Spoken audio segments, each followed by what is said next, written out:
Olá, tudo bem? Meu nome é Fernando, eu sou pastor na comunidade Batista Betel em Francisco Beltrão, discípulo do apóstolo Horácio, do apóstolo Ivo. Estou aqui mais uma vez para regar a semente da fé no seu coração. E eu quero lembrar-lhe que estamos falando nesses dias sobre viver nos últimos dias, e especialmente sobre os tempos difíceis que nos são alertados através do apóstolo Paulo no texto de 2 Timóteo, capítulo de número 3, versículos 1 a 5. Eu quero falar sobre os tempos difíceis hoje à luz do terror implementado em nome do radicalismo da fé. A temática da redação do Enem 2016, de alguma maneira, fez transparecer a ansiedade social quanto aos atos do possível radicalismo religioso no Brasil.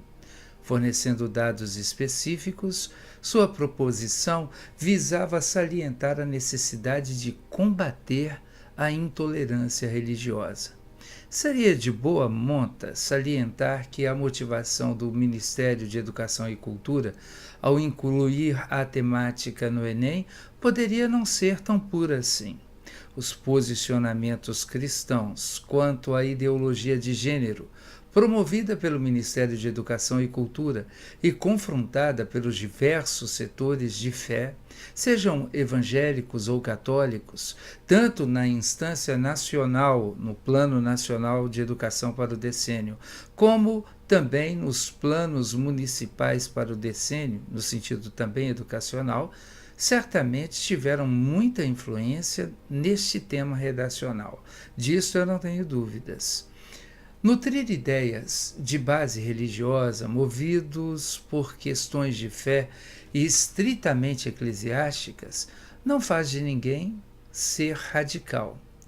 Convicções de fé são convicções de fé, estabelecidas para quem compreende suas razões e às tais se converte.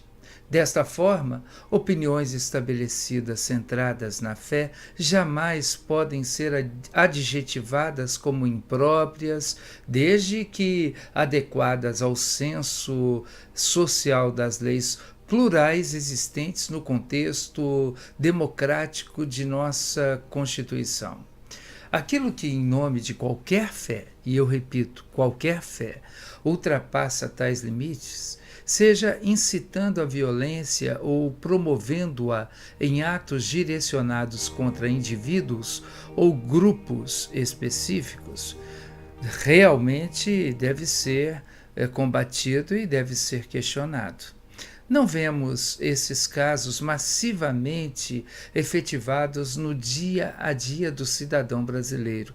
E por isso mesmo estranhamos a ênfase da temática proposta nesta redação, que exigia propostas e soluções para a condição desta realidade que o MEC julga quase que diária em nossos contextos nacionais. Como se todos os dias pessoas fossem massacradas por questões ligadas à fé. Os dados nacionais não apontam e não apoiam alarde tal, mas os internacionais sim o motivariam. Temos notícias de guerras de fundo religioso no Oriente Médio todos os dias. Um sem número de atentados, invasões, agressões, assassinatos, em nome de uma perspectiva de fé que não visa se propagar para gerar convicção, mas tomar territórios à força. A proposta de islamização da Europa está em voga e os atentados em território europeu revelam a disposição daqueles que pretendem impor o seu objetivo. Aqueles que migram para tal contexto não admitem amoldar o seu estilo de vida aos povos com os quais passam a conviver. Antes pretendem e, de fato, desenvolvem ações que tornem os seus novos territórios tão iguais aos de onde vieram. Só há um modo de ver segundo estes, o deles próprios com seus costumes e práticas de fé.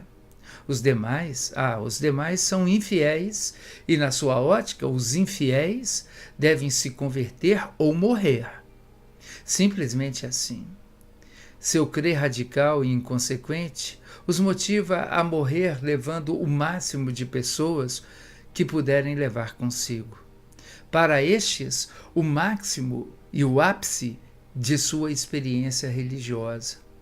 A sociedade humana, diante deste quadro, contempla espantada as ações midiáticas que reproduzem as atrocidades cometidas publicamente, seja por afogamentos, corte de cabeças, explosões, atentados suicidas com caminhões ou aviões, efetivados por aqueles que entre si chamam-se mártires.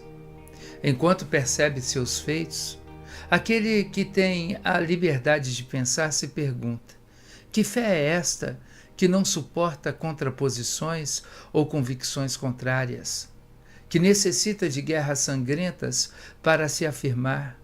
Que se move para a malignidade como meio de propagação?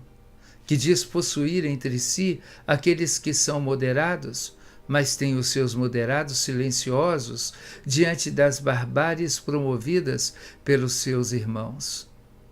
Outras ocasiões sacudiram o mundo mediante atos terroristas, mas nenhuma delas como o 11 de setembro de 2001, no qual, num período de tempo de mais ou menos 3 horas consecutivas, cerca de 3.000 pessoas perderam as suas vidas. Os tempos são difíceis porque existem pessoas enlouquecidas e até demonizadas, dispostas a matar em nome da sua fé. Em contraste, a esperança se acende nos nossos corações diante do gráfico de pessoas que morrem por sua fé, mas morrem sem matar, sem ferir, sem agredir. Antes morrem nas mãos dos seus algozes simplesmente por se dizerem cristãos e não negarem o nome do Senhor. Centenas e até milhares têm historicamente pago o preço do verdadeiro martírio a fim de que o nome do Senhor seja glorificado. Gente que testemunha da sua fé, mas entende que toda e qualquer convicção, todo e qualquer impulso ao crer se originará da ação do Espírito Santo de Deus, não das pressões humanas. São estas as pessoas de fé que me inspiram, as referências que ensinam a respeitar a dignidade da pessoa humana, seja ela quem for.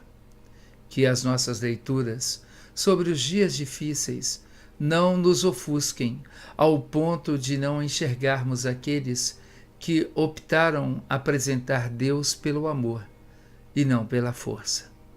Que o Senhor nos abençoe nisto, no nome de Jesus.